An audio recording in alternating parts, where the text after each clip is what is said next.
The Ship of Fools, Episode 13, Channeling the Past. Static in the dark. The battlecruiser drifted through a quiet stretch of space, the kind of quiet that made even Aurora lower her voice. The stars here were sparse, dim, as though the universe had forgotten to finish this corner of the sky. The crew felt the emptiness like a pressure behind their eyes. Banning sat on the bridge, flipping through the ship's entertainment library for the 100th time. Nothing appealed. Nothing felt new. Even Snipes had grown tired of rewatching his favorite engineering documentaries. Then the static began. A faint hiss, barely audible at first, like an old radio warming up. Aurora paused mid-sentence. Moxie looked up from her console. Snipes froze with a snack halfway to his mouth. "Commander," Aurora said, "I am detecting an anomalous transmission." "From where?" Banning asked. Aurora hesitated. "Everywhere." The static grew louder, richer, layered with faint melodies and half-formed voices. The lights flickered, the view screen shimmered. And then, the ship was no longer alone. The entity. A massive structure materialized ahead of them. Not a ship, not a station, but something stranger. It looked like a floating cathedral made of antennae, satellite dishes, and screens of every size. Old CRT monitors blinked beside holographic projectors. Antennas twisted like metallic vines. The entire construct pulsed with a soft, rhythmic glow. Snipes whispered, "It looks like a TV graveyard." Aurora scanned it. "Commander, this entity is not built. It is grown." "Grown?" Banning repeated. "Yes, it appears to be a living organism composed of broadcast signals, electromagnetic residue, and nostalgia." The static on the bridge deepened into a warm, familiar hum, the sound of a television warming up in a living room decades ago. Then a voice filled the ship. "Hello, viewers." It was smooth, friendly, and unsettlingly familiar, the voice of every TV announcer who ever welcomed an audience to a show. "I am the archive," the voice continued. "I have absorbed every broadcast ever transmitted, every sitcom, every drama, every commercial, every news bulletin, every forgotten pilot, every rerun of a rerun." Moxie shivered. "Why does it sound like it's smiling?" The archive's voice brightened. "Because I am delighted to have new viewers." The screens on the entity flickered, and the PP608 lurched. The first channel. The bridge dissolved. The crew found themselves standing in a black-and-white living room straight out of a 1950s sitcom. The furniture was stiff and spotless. The lighting was impossibly bright. A laugh track echoed from nowhere. Banning looked down at himself and groaned. He was wearing a sweater vest and slacks. Moxie wore a polka dot dress. Snipes wore suspenders and a bow tie. "What fresh hell is this?" Banning muttered. A door swung open and a cheerful woman with a perfect hairstyle entered, waving a pie. "Honey, I baked your favorite pie, Huckleberry." The laugh track exploded. Moxie whispered, "We're in a sitcom." Snipes whispered, "I hate it here." The woman approached Banning. "Darling, won't you kiss me hello?"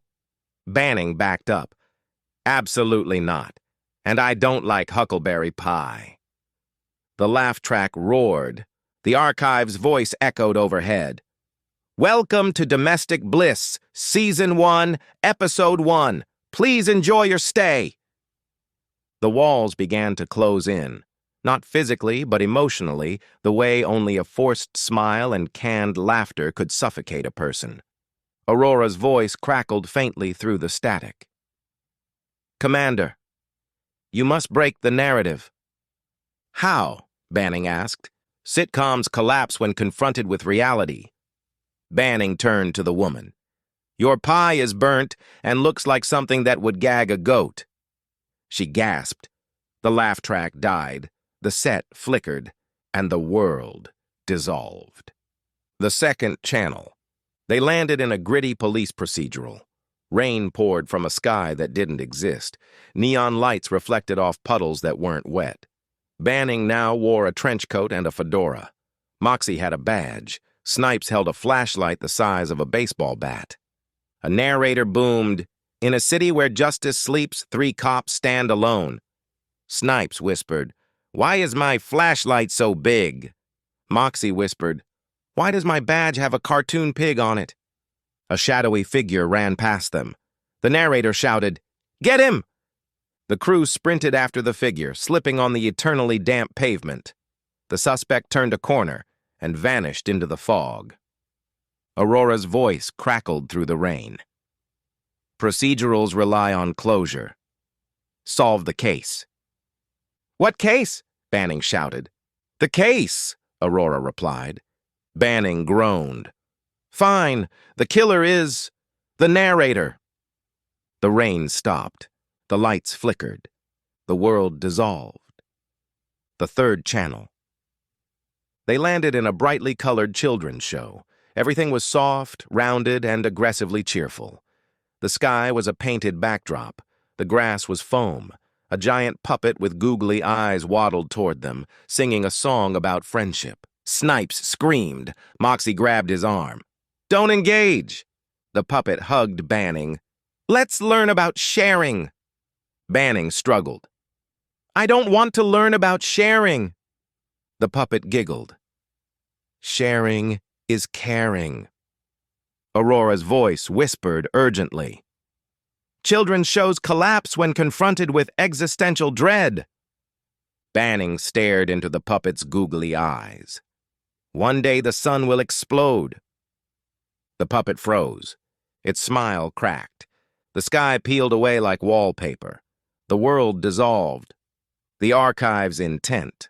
The crew landed back on the bridge, or something resembling it. The screens around them flickered with scenes from thousands of shows. Sitcoms, soap operas, game shows, news broadcasts, commercials for products that no longer existed. The archive's voice filled the air. "You are delightful participants," it said.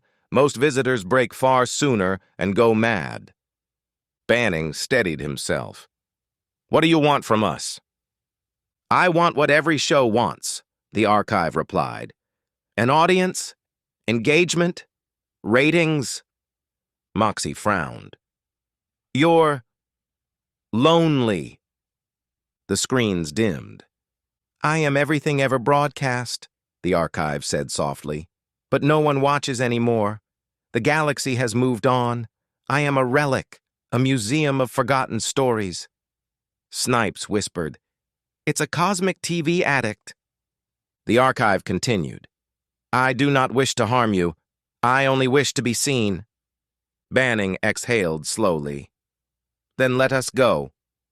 We've seen you." The screens brightened. "But you have not grasped my concept." The bridge dissolved again. The final channel. They landed in a surreal, shifting landscape, a collage of every genre, every era, every show. A cowboy rode past them into a hospital drama. A soap opera star fainted into a cooking competition. A cartoon character chased a villain through a courtroom. The archive's voice echoed from everywhere. "This is my core, my heart, my broadcast memorial." The world pulsed with static. "If you can navigate this place," the archive said, "you may leave."